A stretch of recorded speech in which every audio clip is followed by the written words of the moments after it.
Как китайцы говорят, не дай вам Бог жить в эпоху перемен. Мне пришлось как раз жить ровно в эпоху перемен. Вдруг выключились все телевизоры, никто не знал, что происходит, все были в панике. Было страшно и больно, и я только хотела маму защитить. Кто-то был музыкантом до этого, кто-то был логопедом, а тут мы все стали швеями-мотористками. Переворачивали гущу, и я выдал ей гадание. Будет девке покой, счастье, финансовое благополучие. Было очень интересно наблюдать, как мой нынешний муж хоронит бывшего мужа.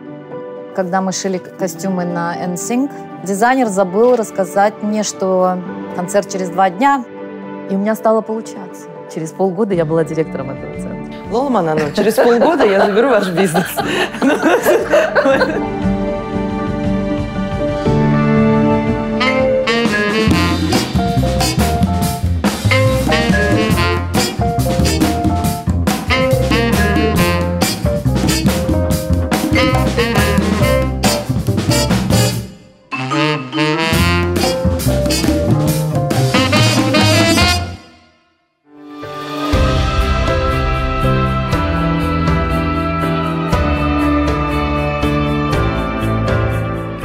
Всем привет! Это программа «Амазонки 21 века» о женщинах, для которых нет ничего невозможного. Все они оставили свою родину, чтобы попытать счастье в чужой стране, где их никто не ждал, где у них не было ничего, кроме веры в себя. Героиня этого выпуска пережила войну в Таджикистане, голодные 90-е, смерть близких, нищету и предательство. А сегодня Лола Мананова – одна из самых успешных женщин в Филадельфии. Она руководит крупной компанией, которая организует профессиональный медицинский уход за пациентами на дому. Когда я зашла в ее офис, меня поразило, сколько же там цветов. Где бы Лола ни находилась, она старается окружить себя цветами. Она даже открыла цветочный магазин рядом с офисом, и иногда после работы заходит туда, чтобы отвлечься и побыть наедине с собой. Наверное, это помогает мне уйти от общих проблем в жизни, посмотреть на цветы и понять, что жизнь – это все-таки красивая вещь. 25 лет назад она и представить себе не могла такую жизнь. Сразу после переезда в Америку Лола устроилась на швейную фабрику за $3.50 в час, чтобы хоть как-то прокормить свою семью. А семья была не маленькая – 2 детей и безработный муж-математик. Меня привели на фабрику, которая шила в куртке из флиса. И первая операция, которую меня научили делать, это вставлять резиночки в рукава. И резиночку нужно было соединить, растянуть и прокрутить. То есть к вечеру я думала, что у меня все, у меня уже ручки никогда работать не будут, я хочу домой. Челка у нее вот такая вот была, я это помню. Здесь уже такое, по-моему, в это время не носили. Она улыбалась, и она так очень громко разговаривала. Сколько вы часов работали? Иногда по 16 часов. Квартира стоила $550 в месяц. Но помимо квартиры же биллы, и детей, и в школу. И это все стоило денег. Я тогда думала, что если мне удастся заработать 1500 в месяц, я буду самая богатая и самая счастливая. У нас там работало человек 10. Все недавно приехали из России, из бывшего Советского Союза. Кто-то был музыкантом до этого, кто-то был логопедом. А тут мы все стали швеями-мотористками. Лола родилась и выросла в Таджикистане. И, в принципе, до распада Советского Союза ее жизнь складывалась довольно неплохо. После окончания школы она переехала в соседний Узбекистан, поступила на факультет романо-германской филологии, вышла замуж, родила 2 детей. Но в августе 1992-го ее жизнь изменилась навсегда. Я этот день помню очень хорошо, когда вдруг выключились все телевизоры, никто не знал, что происходит, и все были в панике. Я в этот момент находилась в Душанбе у родителей. У меня был на руках месячный ребенок, мой сын и 4-летняя дочка. И нужно было как-то выбраться и уехать в Узбекистан. После распада Советского Союза на территории республик один за другим стали вспыхивать этнические конфликты и гражданские войны. В Таджикистане началось противостояние между центральной властью и оппозицией. В результате этого конфликта погибло больше 150 000 человек. Больше 1 миллиона бежали в соседние страны. Однако родители Лолы покидать свой дом отказались. Я оттуда выезжала последним самолетом. Мы летели стоя. У меня на руках был Даврон. Сабиночка стояла рядом. У меня была жуткая паника, что я их не довезу, что я не смогу доехать, что не успею. Это было страшно. Лола с большим трудом, но смогла добраться до дома мужа в Ташкенте. Сразу после этих событий границу с Таджикистаном закрыли, и она целых 5 лет не могла увидеть своих родителей. Связь была плохая, и каждый звонок ночью, днем, когда угодно, если это был междугородний звонок, это тоже вызывало сплошнейшую панику, что случилось и как случилось. В Таджикистане шла открытая стрельба, убивали людей, ввели комендантский час. У меня, к сожалению, есть родные, то есть это мой родной дядя, это мой двоюродный брат, которые погибли в этой войне. Это было непростое время для многих союзных республик. В Узбекистане жизнь ухудшалась с каждым годом. Доходы населения упали, безработица выросла, страна просто погрязла в коррупции. Муж Лолы преподавал в университете и получал мизерную зарплату. Сама Лола, как и многие гуманитарии в 90-е, крутилась как могла. Я тогда открыла туристическое агентство и возила людей в Индию, в Иран, в Сирию. И было очень интересно. Но вы зато нормально зарабатывали. Ну, заработком это не назовешь. Там на всех с больших должностях сидели, в общем-то, большие дяди, которым нужно было подойти, попросить, отдать.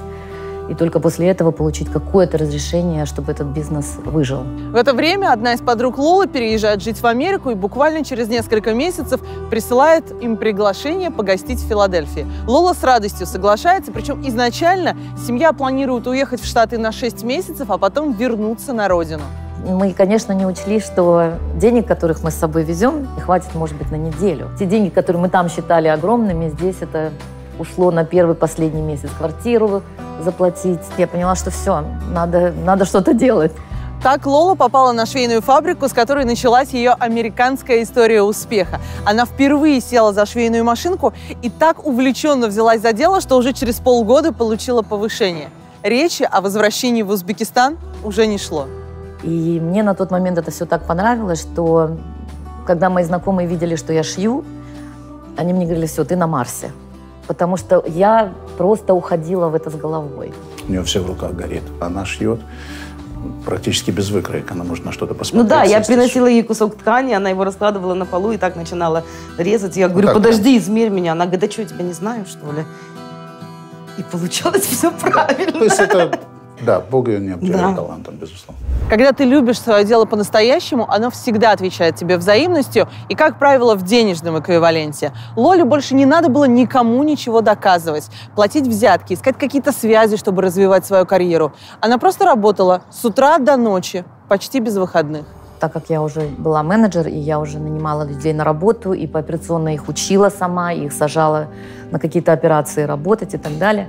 То есть мне просто дали процент от того, что зарабатывалось на этой фабрике. И это были, конечно, уже другие деньги. Дела идут настолько хорошо, что уже через 3 года семья переезжает в собственный дом. Американская мечта становится все ближе, а Лола обретает уверенность в себе. Подождите, а я нигде не слышу, что вы говорите: мы с мужем поднимем семью. Что в этот момент происходит в семье и чем вообще занимается муж, математик? Он сидел дома и занимался детьми. Он сказал, что я в этой стране, наверное, работать не хочу. Ну, наверное, где-то моя вина в этом тоже была, потому что он расслабился, и он знал, что, в общем-то, я пойду и найду, и сделаю. Он, в общем-то, покатился по наклонной. Он пил, он играл, он ездил в Атлантик-Сити, и, в общем-то, очень много всего проигрывал. Депрессия. У него, к сожалению, подряд в 98-м, 99-м умерли родители. И хотя в следующем 2000-2001 умерли мои родители, то есть мы за 4 года потеряли всех. Но мне было жалко, я думала, что чуть-чуть пройдет время, чуть-чуть одумается, вот-вот скоро. Но, к сожалению, этого не случилось. А вы смогли поехать похоронить родителей? Нет, у нас на тот момент еще не было документов, и мы не смогли уехать. В 95-м году, если ты приезжал и подавал документы, то они рассматривались каким-то образом в самую последнюю очередь. То есть я ждала свою грин-карту 9 лет. Каждый из нас, тех, кто уехал от своих близких и родных за тысячи километров, больше всего боится однажды поднять трубку и услышать самые страшные слова. Всего один звонок, но он делит жизнь на до и после. И в этот момент ты особенно остро чувствуешь все свое бессилие. С мамой меня обманывали, то есть они мне не говорили правду, что с ней происходит. Я как будто почувствовала, я позвонила ровно в тот момент, когда ее привезли из госпиталя домой, ее заносили уже в дом. И в это время я позвонила, соседка взяла трубку и сказала мне, что мама дома. Я в полной уверенности, что ее выписали, что она уже дома. Ну, естественно, я радостно кричала: ну, позовите маму к телефону. И когда она мне сказала, что мама совсем дома, я поняла, что ее не стало. Сори.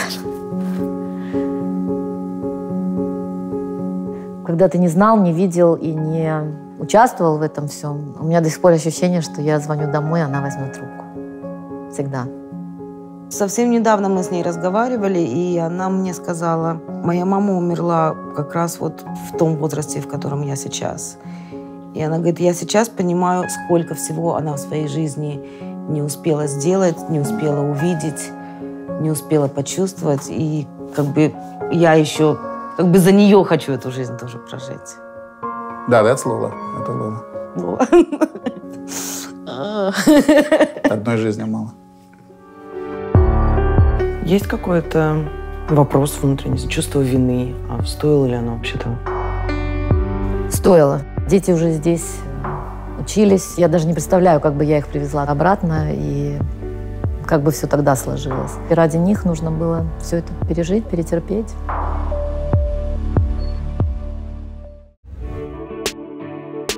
В это время карьера Лолы набирает обороты. Она получает приглашение работать в дизайнерскую компанию, которая шьет костюмы для звезд американского шоу-бизнеса.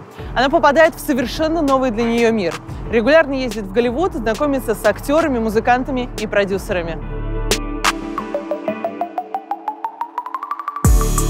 Ну, это такая очень яркая вспышка, наверное, в моей истории в Америке. Была такая группа TLC. Они, по-моему, лет 10 были самой лучшей группой в Америке. NSYNC, была такая группа Black, такая певица, как Анастейжия. И мы шили на них костюмы. Только представьте, еще вчера ты бежал под пулями, спасая своих детей и думая, как вообще их прокормить. А сегодня ты в Голливуде встречаешься с музыкальными идолами Америки, а твои сын и дочь, довольные и счастливые, показывают своим одноклассникам фотографии со знаменитостями.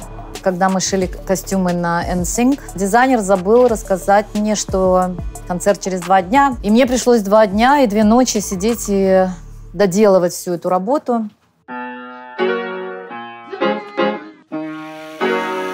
Буквально за 2 часа до концерта я хватаю костюмы, все это упаковываю. Дочку мне пришлось взять с собой, потому что она бы мне не простила, что она их не увидит.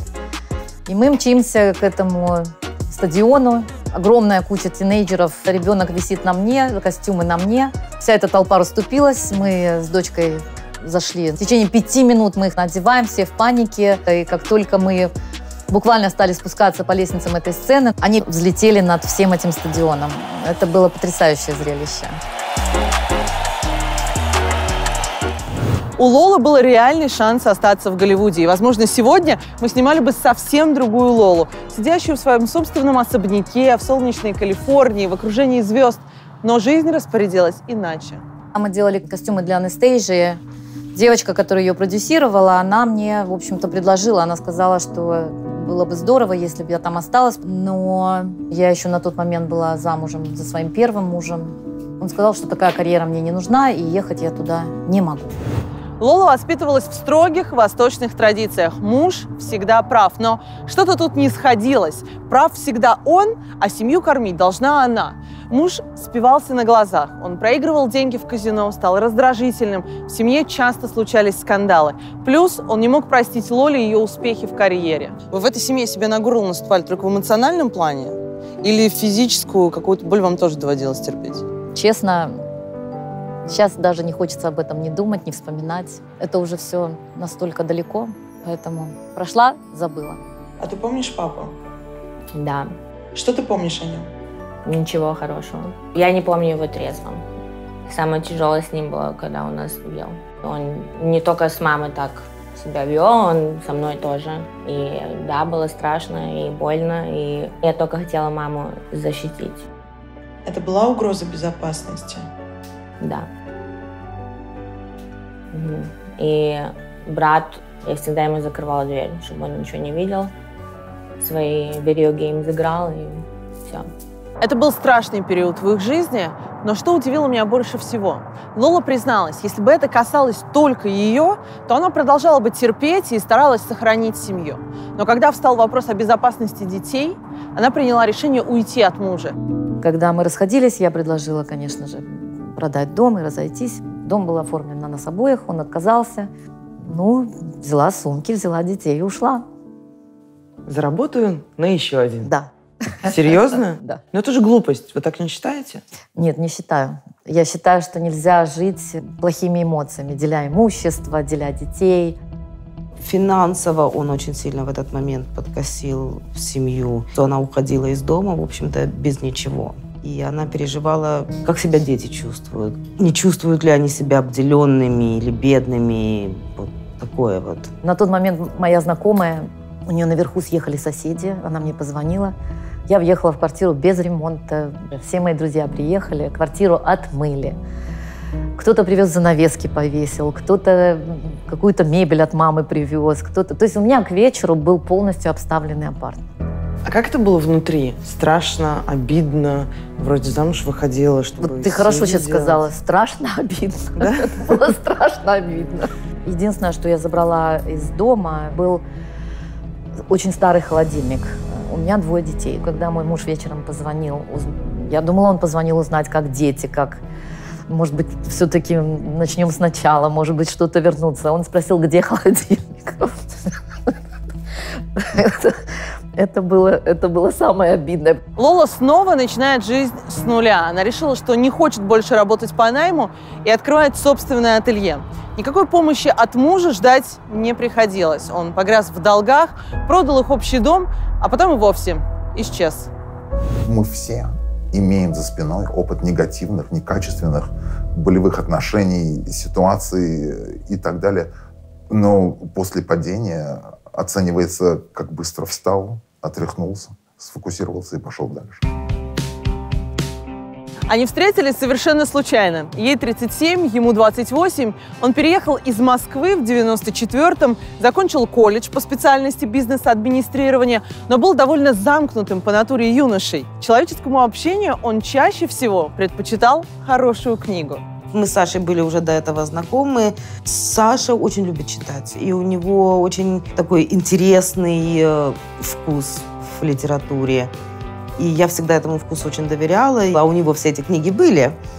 И можно было у него эту книгу попросить. Он с болью в сердце давал ее.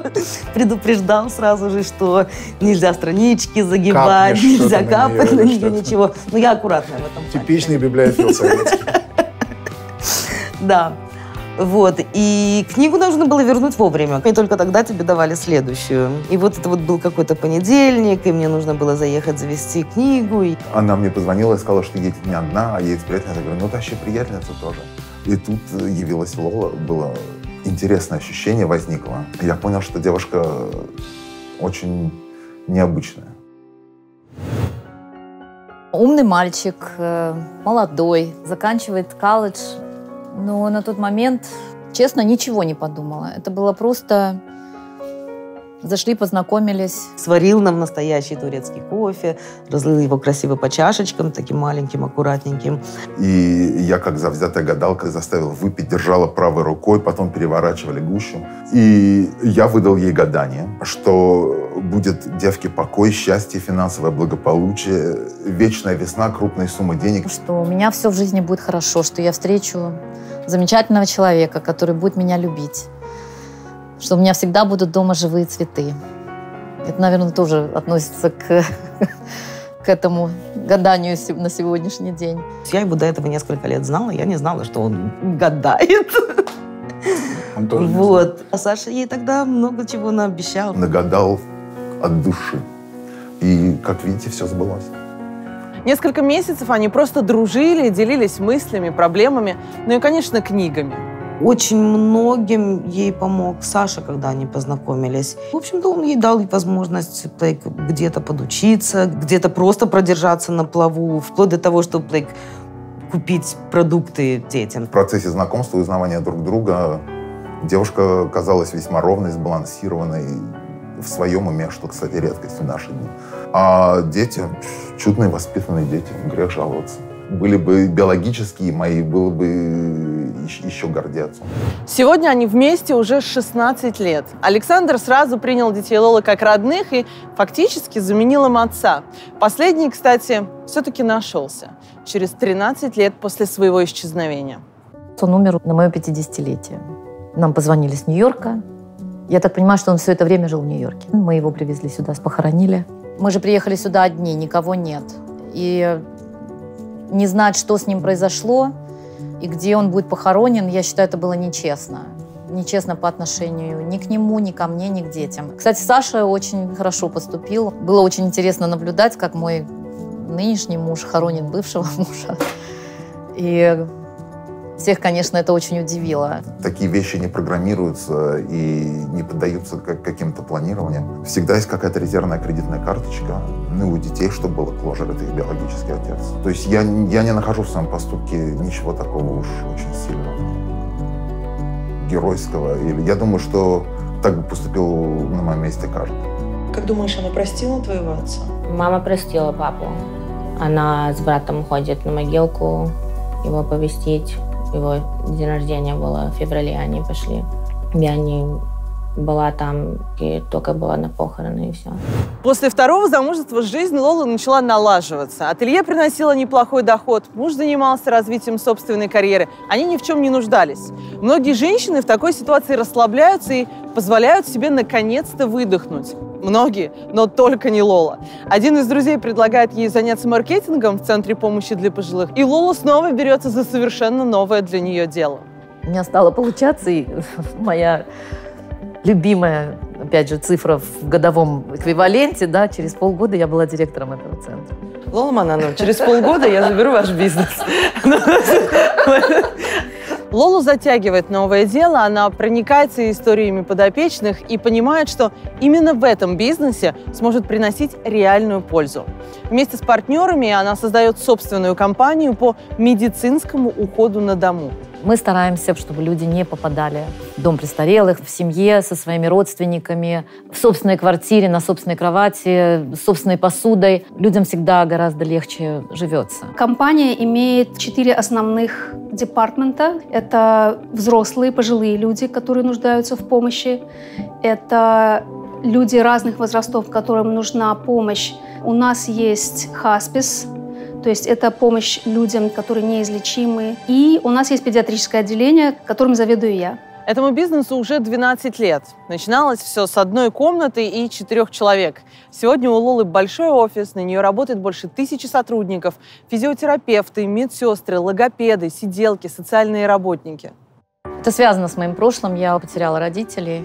Я не имела никогда возможности ухаживать за ними. Вот это ощущение, что за всю свою жизнь ты ни разу не подал этот стакан воды или не поухаживал, не посмотрел, не сделал что-то, что, в общем-то, как ребенок, наверное, каждый обязан был сделать. Есть такой постулат, что талантливый человек талантлив во всем. Вот она берет несколько кусков старой тряпки обычной, и на выходе получается интересное платье. Или берет и говорит: по-моему, будет хорошая идея создать большой, хорошо отлаженный медицинский холдинг, и создает его на ровном месте. Какую цену вы заплатили за свой успех? Я очень мало общалась со своими детьми. Самая большая цена, что это не вернуть назад. И, к сожалению, это больной вопрос. Мне приходилось приходить, работать по 16 часов. Это большая цена. Я пропустила детство своих детей. Я просто хочу ей сказать спасибо за все, что она сделала. Я помню одну историю, когда мы были маленькие, она не могла мне и брату купить конфеты. Она пошла в магазин и купила M&M's, один пакет. И пришла домой, и там я и брат, я ему говорю, одну тебе, одну мне, одну тебе. Так посчитали, чтобы у всех было то же самое. И мама потом мне сказала, что когда она это увидела, она пошла в комнату и очень-очень сильно плакала, потому что она не могла нам даже купить 2 пакета M&M's. И что я благодарна сейчас, это я никогда в жизни уже не буду считать эти M&M's из-за нее. Несмотря на все испытания, она смогла исполнить свою американскую мечту.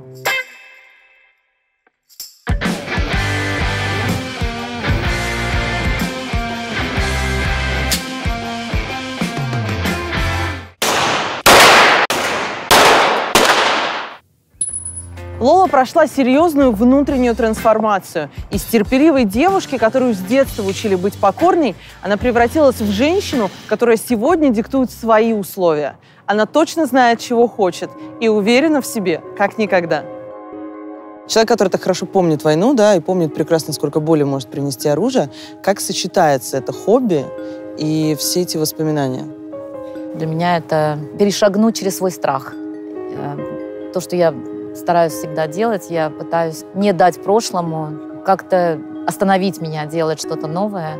И первый раз я, когда пошла пострелять, я думала, что я не зайду, я не смогу. Это тот шаг, который я должна была сделать.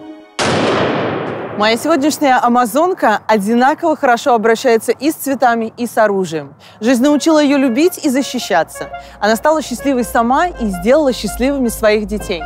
Она всем сердцем полюбила новую страну и смогла применить здесь свои таланты. И при этом она, как и прежде, в любой момент готова все начать с нуля. И в этом, как мне кажется, и есть ее главная сила. Ты бы смогла еще раз это все пройти, всю иммиграцию? Учитывая результаты моей миграции, том, кем стали мои дети здесь, что я, в общем-то, добилась здесь, я думаю, что я бы прошла бы. Я бы прошла бы только ради того, чтобы увидеть себя сегодня такой, какая я есть, увидеть моих детей такими, какие они есть. Я бы не познакомилась со своим мужем Сашей, если бы не приехала в эмиграцию. А он замечательный.